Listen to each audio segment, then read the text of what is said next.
morning, everybody.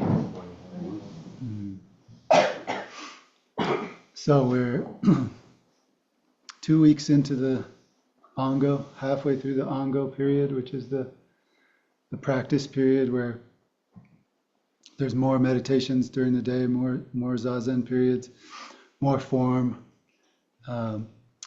formalized eating. And I've been acting as the Shuso for the last 2 weeks. So this is my last day, and then I'll be the Shuso will be continued in a different body, a different mind.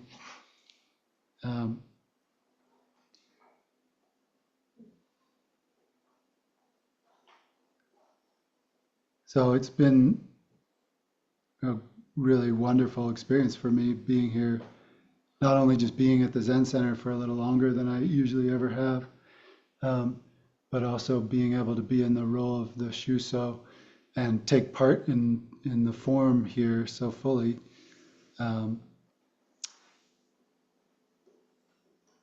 There's a continuity to things when you're waking up.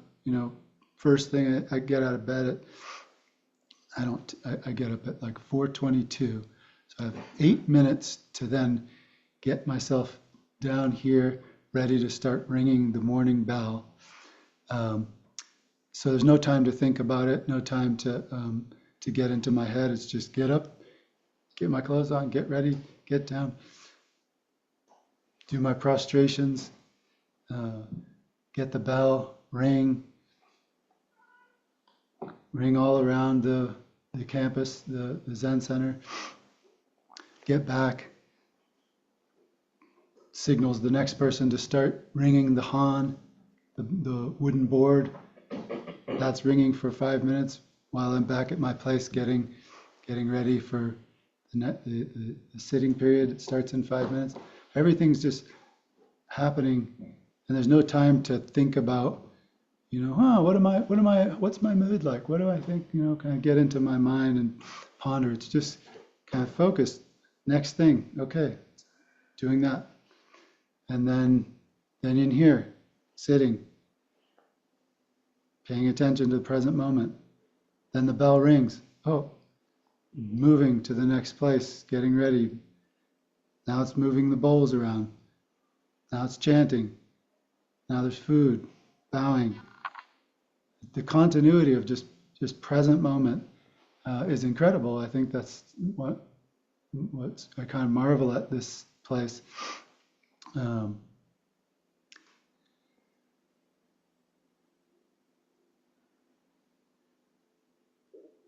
So for those of you who aren't familiar with the Ango, check the schedule and just come plug in. It's really nice to have people joining during the week or during the practice.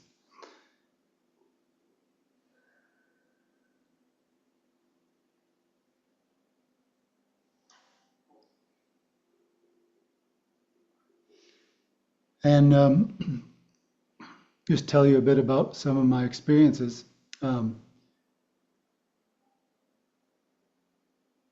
So part of the job of the Shuso is giving the talks, and kind of some little talks during the day, sometimes after the meals.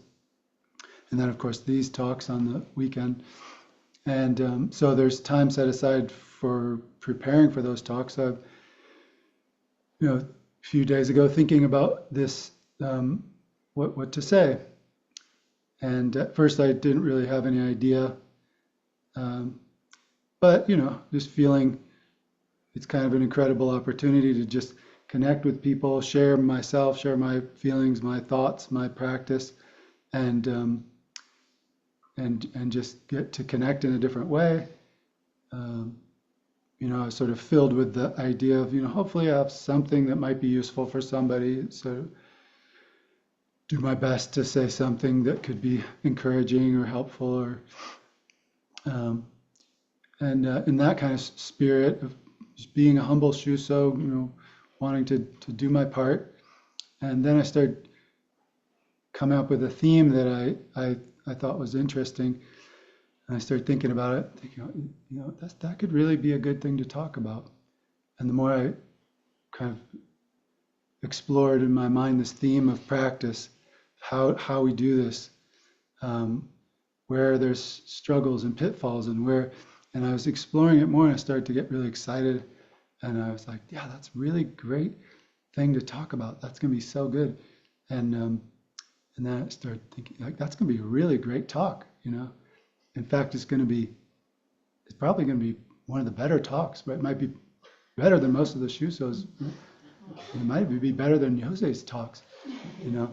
In fact, what if I got on YouTube and I was like, really great talk, and so many people listened, and then I kind of came to my senses in it. So I was like, oh, that's embarrassing to even have those thoughts to myself.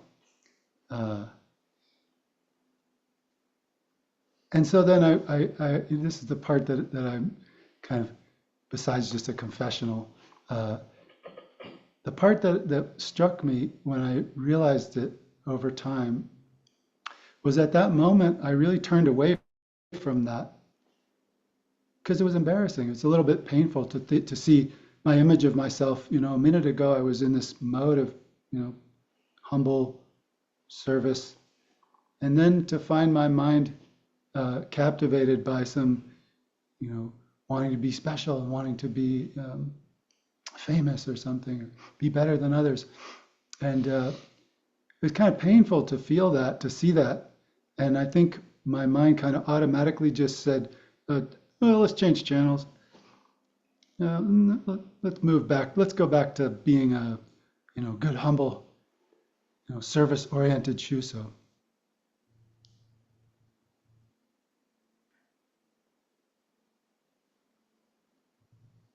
And there's something to that. It's like that movement away from that moment is a little movement of ill will. It's a little movement of aversion, of I don't like this, and go away from it, and go somewhere else. I forgot that I have notes here. How handy. You know, another time, maybe not one time, but there's times when I was really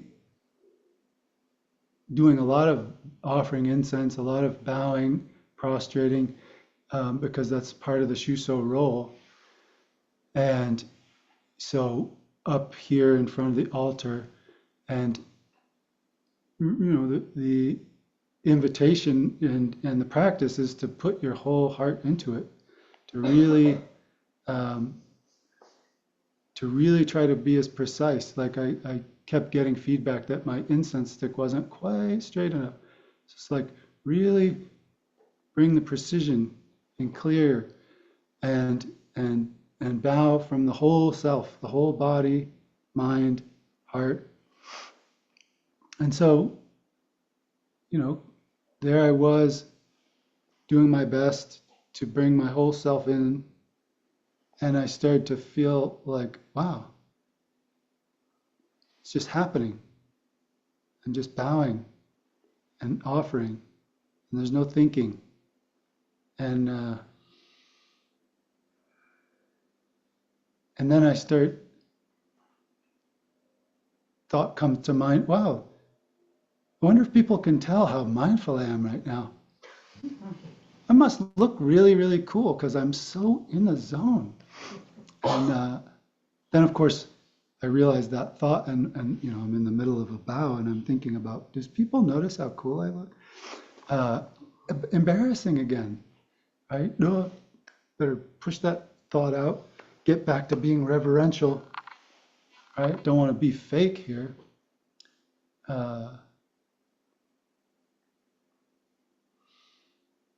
Again, it's like the mind's tendency kind of automatically is to kind of just push that aside, get back to where I should be.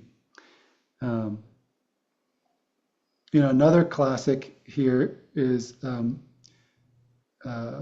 bowing at the wrong time, right? One thing I find, it's harder to find myself I bowed at the wrong time. Sometimes I'll miss a bow, but that doesn't, but sometimes I'll bow at the wrong time, and then I realize, oh, I'm not supposed to bow. And it's a little again, kind of awkward feeling. But it's funny because there's something, we're doing our best here. We're trying to put our whole selves in, to really embrace the practice, to do it all together as one mind. And then, I bowed at the wrong time. I was spacing out. And again, what does my mind do at that moment? It kind of doesn't want to acknowledge that. I kind of, quick take stock. I don't think anyone else noticed. No, we don't have to notice that either. I'll kind of just, dope-de-dope, nothing to see here. No, nobody accidentally bowed. Just kind of dull out.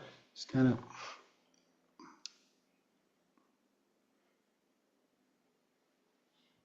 So I'm kind of just pointing to these places for me that where I noticed over time that there's a tendency, when there's a moment of discomfort, of a little bit of pain, a little bit of, delusion. I don't like to see myself in that way. I don't like to have a moment where I feel a little fake or something. I don't like to make a mistake.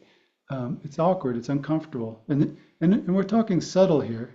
It's not like I'm ruminating, but it's just in the space of a second or two, this discomfort arises, and then the tendency of the mind to want to get away from it, to erase it, to avoid it, to dull it.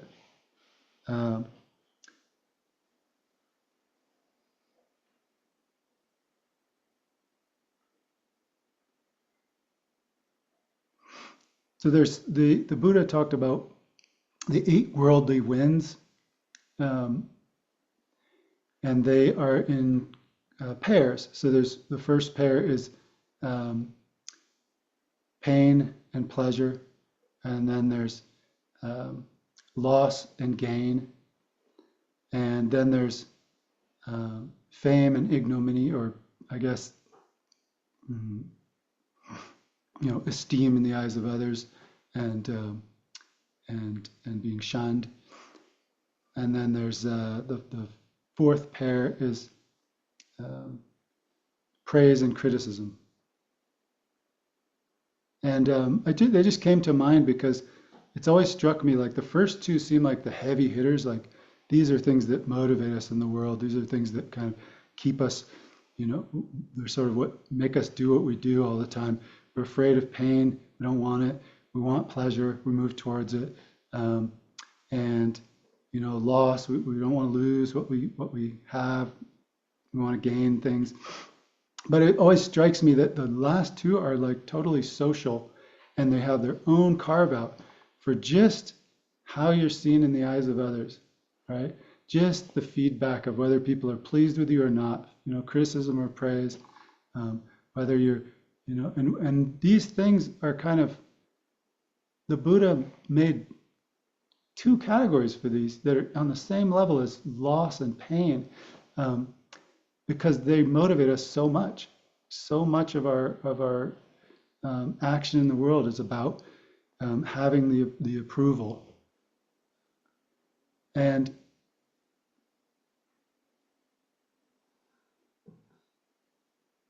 yet it's kind of hard to acknowledge that. It's kind of like, again, it's a little embarrassing. Like I want to think of myself as just being confident. I'm not too concerned what other people think, and I can take criticism. That's fine.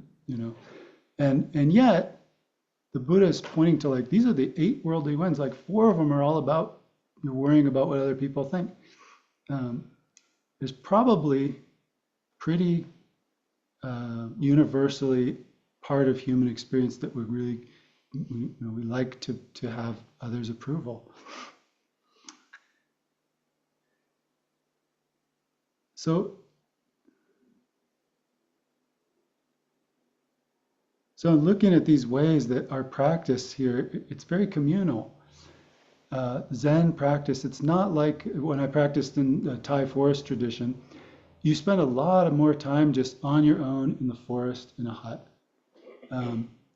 But this practice, it's got a lot of power because it's all together and we're all witnessing each other. And there's a pressure that's created to doing these ritualized, formalized ways of doing everything from how you sit down to how you eat, to how you walk, how you hold your hands. And yet we're all witnessing that and holding it together. And it creates a pressure. You know, it matters. We want to be part of it. We want to be engaged in the group in a way that fits. Mm. And yet then there's these places where you come up against, you know,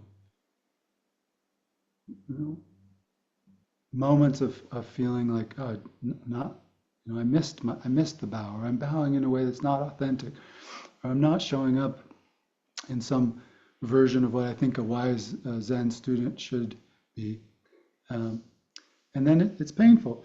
And this is where, you know, I'm harping on, I'm kind of staying in this zone because I think there's something so key about actually making space to look at and understand and come closer to the place of delusion that we can sometimes just want to turn away from,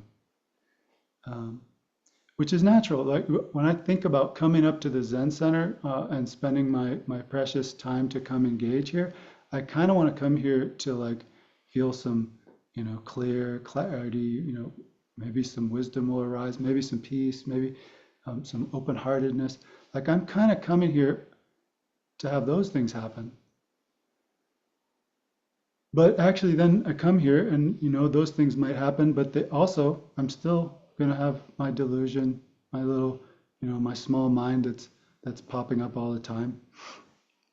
And it's hard to think, oh, that's also why I'm coming here, is to have that be my experience. Come here and be deluded.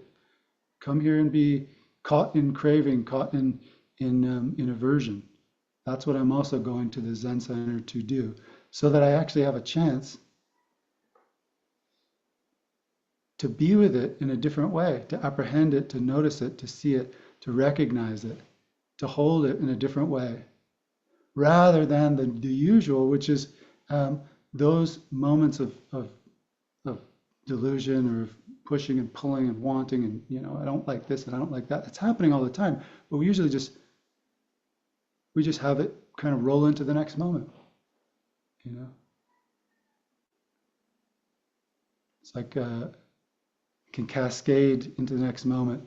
If I start to feel, you know, irritated with some driver on the road,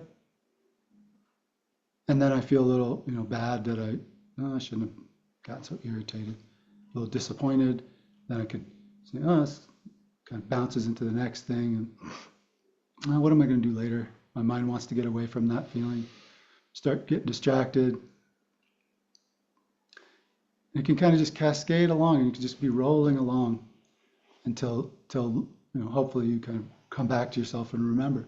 But this cascading along is so much part of what keeps us spinning in delusion, just rolling along in our lives, caught in our heads, caught in our world, and not able to see clearly. So this point of actually being with the deluded moment, being with the deluded mind, being with the mind that's doing its thing, pushing and pulling and wanting and not wanting and preferencing. This is like a Dharma door.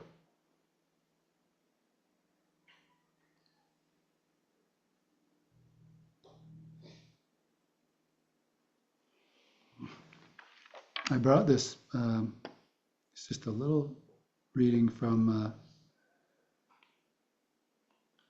it's actually from the Samyutta Nikaya, the Pali Canon, Words of the Buddha. So this is a sutta called A Handful of Leaves. A blessed one was once living at Kosambi in a wood of sinsapa trees. He picked up a few leaves in his hand, and he asked the bhikkhus, "How do you conceive this, bhikkhus? Which is more, the few leaves that I have picked up in my hand, or those on the trees in the wood?" "The leaves that the Blessed One has picked up in his hand are few, Lord. Those in the wood are far more." "So too, bhikkhus, the things that I have known by direct knowledge are more. The things that I have told you are only a few. Why have I not told them? Because they bring no benefit, no advancement in the holy life, and because they do not lead to dispassion, to fading, to ceasing, to stilling, to direct knowledge, to enlightenment, to nibbana. That is why I have not told them. And what have I told you? This is suffering. This is the origin of suffering. This is the cessation of suffering. This is the way leading to the cessation of suffering. That is what I have told you. Why have I told it? Because it brings benefit and advancement in the holy life, and because it leads to dispassion, to fading, to ceasing, to stilling, to direct knowledge, to enlightenment, to nibbana. So, bhikkhus, let your task be this. This is suffering. This is the origin of suffering. This is the cessation of suffering. This is the way leading to the cessation of suffering.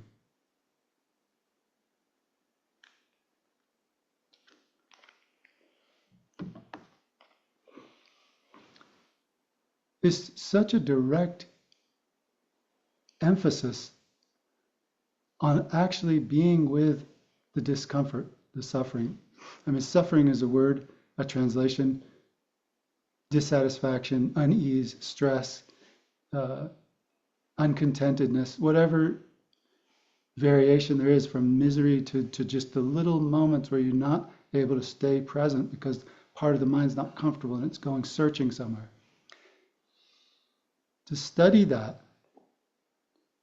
is, in this sutta, the Buddha is saying that's it. That's the thing. If you actually can understand suffering, you're free.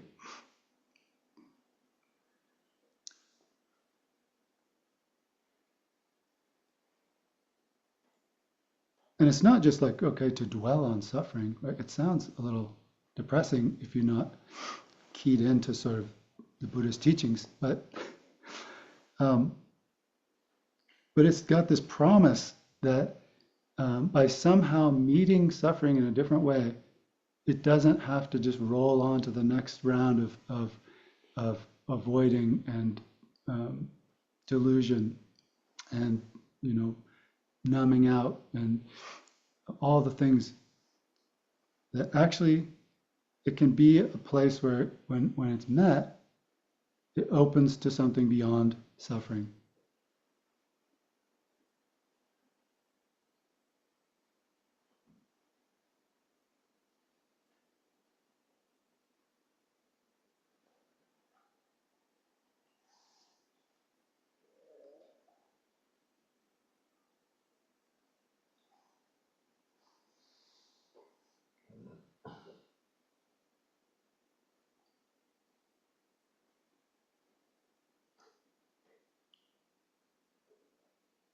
So this is where, kind of coming back to the first part of what I was, beginning with, that these moments that I noticed in myself, where, and these are, I'm specific. I'm going towards the small moments of suffering because in some ways, that's what makes up our day.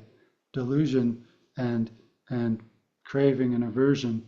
They're woven into the little moments, the moment by moment. So it's these little moments, and when I bring up, thinking to myself and having this embarrassing thought of being so great, it's really just brings up so much curiosity. Like, why would my mind want to go away from that? Why would it be so hard if I've read this kind of teaching? I understand that we're here to sort of be with ourselves, be in the present moment. And yet here in the present moment, what can arise is often a moment of delusion, a moment of something awkward, painful. And then can seem like, I better just turn the page, right? It's kind of classic, like I can be meditating along, sitting on the cushion, paying attention to my breath, and my mind is clear, but then it stops being clear and a thought comes in, and it starts thinking about some nonsense. And then if I notice that, sometimes it can be aversion, right? Subtle, that says, stop thinking and get back to the breath. Right? I want to get back to that clear place. It can be a preference. I don't like this. I don't like this thinking mind. I want to get back to where it's clear. I'm going to breathe. I'm going to pay attention to my breath. And that's part of the instruction, but it's coming from a different place. It's coming from aversion. You can be turning back towards your breath out of aversion to your ignorance. And it's not going to work that well. Because fundamentally, the moment is being avoided. When there's a moment of lapse of awareness, that's what's happening. A moment of thinking and the discomfort or sort of tension that might arise with that, that's what's happening. Right? The loss of that clear mind and the arising of distractedness, when that's happening, that's what's in the present moment. That's what needs to be met. And it can be met by coming back to the breath. But we don't want to be avoiding it by coming back to the breath. And it's like, again, these kind of moments that I'm talking about where, for instance, bowing and feeling like, one time with prostrations, I'm prostrate, I'm really in it. And then the thought comes, like, my head's down. Is my butt sticking up too much? It's like, that's a silly thought. I'm worried, do I look okay? Now, bringing awareness to that doesn't mean bringing my thinking mind to it, because that would probably just be me criticizing or saying, oh, come on, don't worry about that. Don't, just focus, It's a different thing. It's bringing the wide, clear mind to that moment. It's sort of like, like the mind kind of zooms out a little bit, right? Contracts down over some little thought, some little, tension or pain or discomfort. Contracts down, and then it can be met with the widening of the mind that just knows what's happening. It knows it. It notices. It sees. It's just awareness. It's not me trying to engage. It's just allowing natural knowing to arise. And then whatever that is, that moment of feeling foolish or distracted or of craving for better meditation or of judging somebody or whatever it is, that moment of discomfort, of delusion, is met with just awakeness, just noticing, just being with.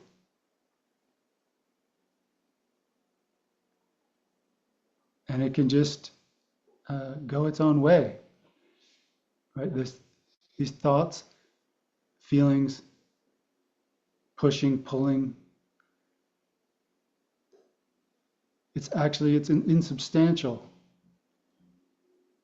right? They push us around all through our lives, but when there's actually a moment of them being met in awareness, it's so clear they're insubstantial. They just arise, pass away.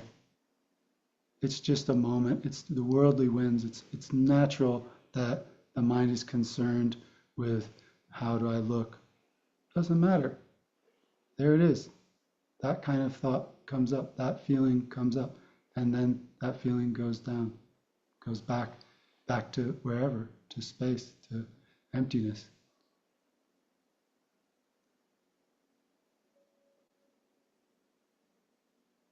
And that's a chance to have that clarity come right back through meeting the delusion.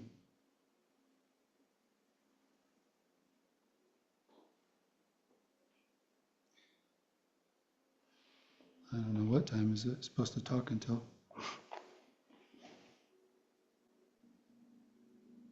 Well, is there any questions?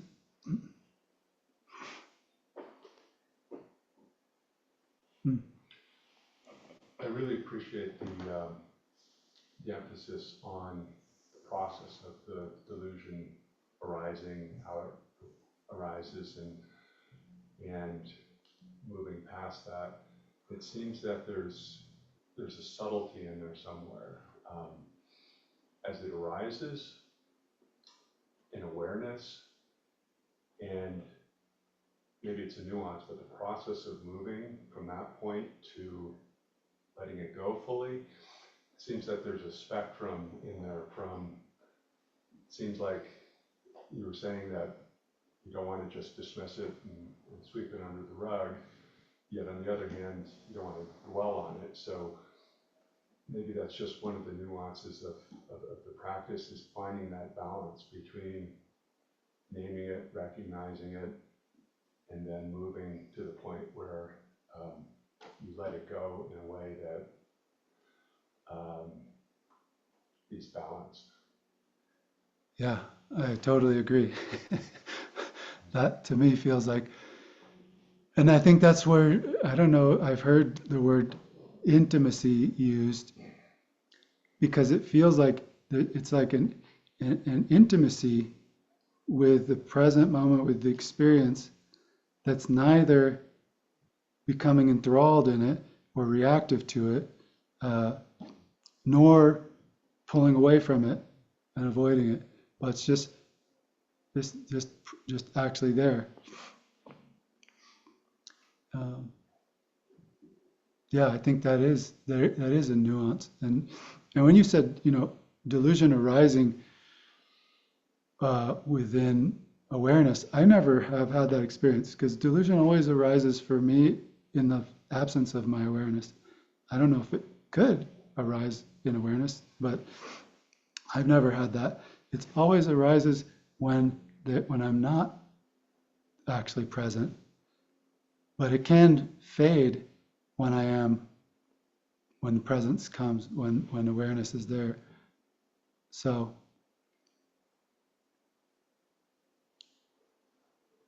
yeah, it does feel like that's the subtlety.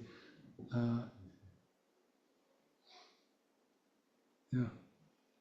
I don't know. I sometimes think, because sometimes we have a karma in a different way, but how I also am in the world also makes a difference, So, that's not necessarily, thinking in terms of the eight worldly dharmas. That also it makes the letting go have substance. In other words, so it's not always just, I don't know how to explain it, Right. but there's something about, how I'm standing on my ground, as well as the ability to let something Right. go. Yeah. And they are both equally important. So totally. Yeah. If we were only motivated and driven by the eight worldly dharmas, then that would be pretty sad world. But I think if I'm following, we also do bring wisdom and love and all the different qualities that motivate us in the world, that give us somewhere to stand. Sometimes it can be easy just to let things go. I mean, the challenge can sometimes also be, how am I meeting the world? So so that's kind of twofold.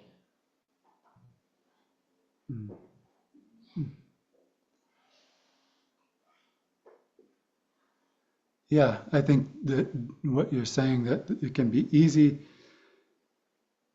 I 100% agree. There's moments of pain that can arise, or resistance or delusion, that all they take is the slightest bit of noticing and they just kind of evaporate. You know, you almost just smile like, oh, huh, that's funny.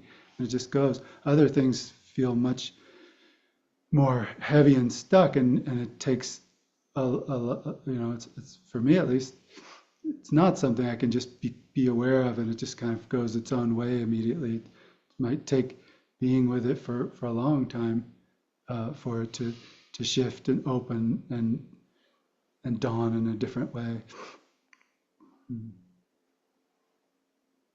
Mm-hmm.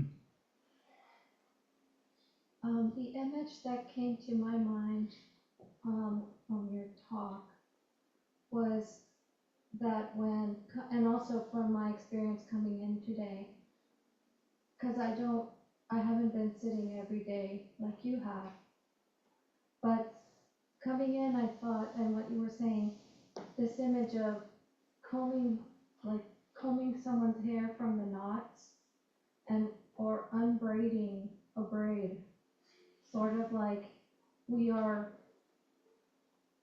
releasing or letting go of the entanglement or the knots in our lives or in our minds by coming into the Zen and coming into the Zen Do and the practice. So having one mind coming in, being in there, and then taking out the knots or combing out the knots of that delusion.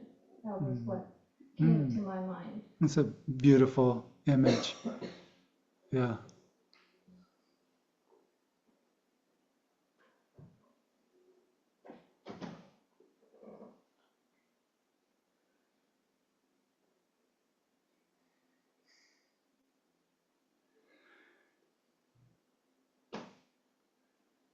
Well, thank you.